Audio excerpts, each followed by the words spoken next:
Pada video kali ini kita akan belajar Microsoft Excel terutama mengenai pivot table, di mana fitur pivot table ini sangat berguna buat kita untuk menganalisis data dengan cepat dan lebih mudah. Nah, sebagai contoh di sini saya sudah punya table yang berisi data penjualan atas bulan, cabang, dan barang. Jadi masing-masing ini ada informasinya ya. Bulan Januari untuk cabang Jakarta, untuk barang earphone misalnya terjual berapa. Kalau datanya banyak, tentu sangat merepotkan apabila kita ingin mencari atau melihat nilai terjual berdasarkan kategori tertentu. Sebagai contoh, dari data ini saya ingin melihat jumlah penjualan untuk cabang Bogor saja selama bulan Maret. Atau sebaliknya, saya ingin melihat penjualan untuk barang earphone saja untuk seluruh cabang tapi di bulan Februari saja. Nah, itu kalau kita lihat satu persatu ini akan sulit sekali. Jadi dengan menggunakan fitur pivot table, kita bisa menganalisis data berdasarkan data-data yang sudah kita seleksi atau kita filter. Lalu bagaimana cara kita untuk menggunakan pivot table? Caranya kita ke tab menu insert. Ya, setelah kita buka file yang berisi table datanya, kita ke tab menu insert, lalu kita lihat di sini yang paling kiri ada tombol atau ribbon pivot table. Tinggal kita klik saja area sini, nanti kita pilih from table atau range. Ketika kita klik, nanti dia akan muncul jendela pivot table from table or range. Untuk table atau range-nya, tinggal kita klik saja di sini.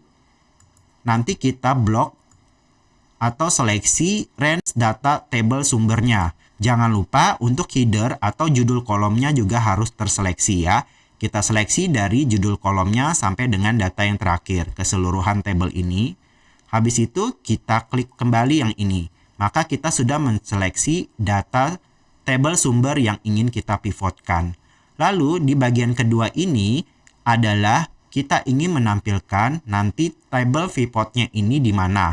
Kalau kita pilih yang new worksheet, maka nanti table pivotnya akan muncul di worksheet yang baru.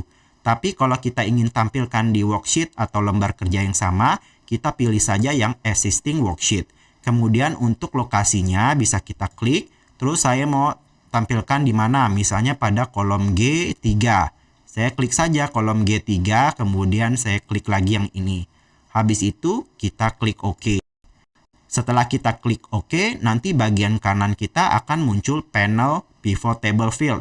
Seperti yang teman-teman lihat di sini, di bagian atas akan muncul nama-nama kolom dari table sumber yang sudah kita seleksi. Ada kolom bulan, kolom cabang, kolom barang, dan kolom terjual. Lalu untuk menempatkan, misalnya saya ingin menempatkan kolom cabang pada row atau baris. Tinggal kita klik saja cabang, kemudian klik kiri. Pada mouse kita tahan, kita seret saja ke bagian row atau baris, terus lepas. Maka nanti nama-nama cabang ini akan masuk ke bagian row atau baris dari atas ke bawah. Karena di sini pada table ini cabangnya ada 3 ya teman-teman, yaitu Bogor, Jakarta, dan Tangerang saja.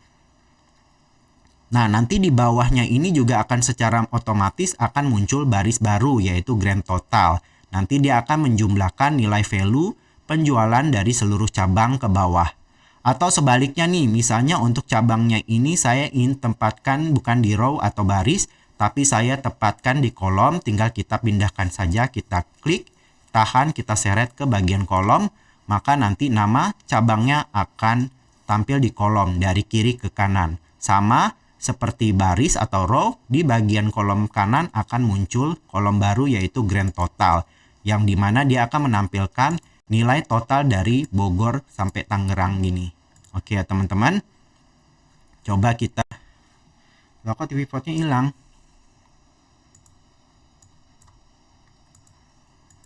Oke, ini kalau hilang kita blok aja lagi di sini di bagian labelnya, nanti panel di bagian kanan akan muncul kembali.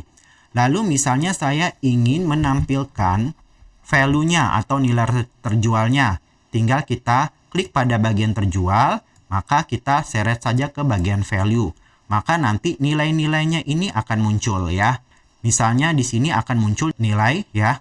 dia akan menotalkan penjualan di cabang Bogor itu 984 tanpa melihat bulan dan jenis barangnya. Kalau kita ingin detailkan kembali ya, dari 984 ini mau kita pecahkan lagi berdasarkan jenis barang, bisa kita masukkan misalnya barang ini saya masukkan ke baris. Klik barang, kemudian saya tarik ke bagian row atau baris, maka nanti dari 984 ini akan dipecahkan kembali. Bogor ini untuk charger penjualannya 394. Untuk earphone 284 dan untuk phone case 306. Begitu juga untuk cabang-cabang yang lain akan lebih dipecahkan gitu ya teman-teman. Nah, di sini kan berdasarkan cabang dan berdasarkan jenis barangnya. Lalu pingin kita pecah kembali nih. Ini kan penjualan selama 3 bulan yaitu Januari sampai dengan Maret. Kita bisa masukin di filter misalnya. Bulan kita seret, kita masukin ke area filter. Maka nanti di sini di atas tabelnya akan muncul namanya ini kolom filter ya.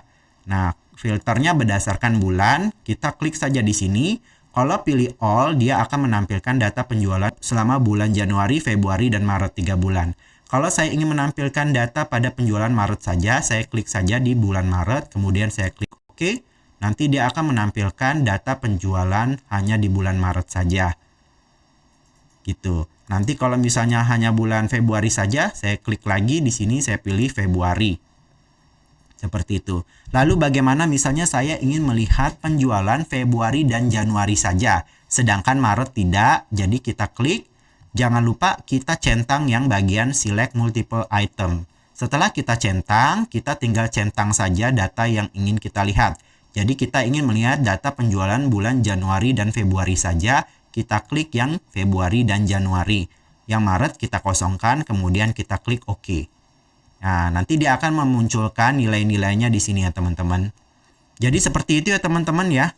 Bagaimana cara menggunakan pivot table, di mana dengan pivot table ini akan sangat memudahkan kita untuk menganalisis data dari tabel sumber agar lebih detail lagi berdasarkan kategori yang sudah kita pilih atau kita butuhkan. Terima kasih teman-teman sudah menonton video ini. Semoga bermanfaat dan sampai jumpa lagi.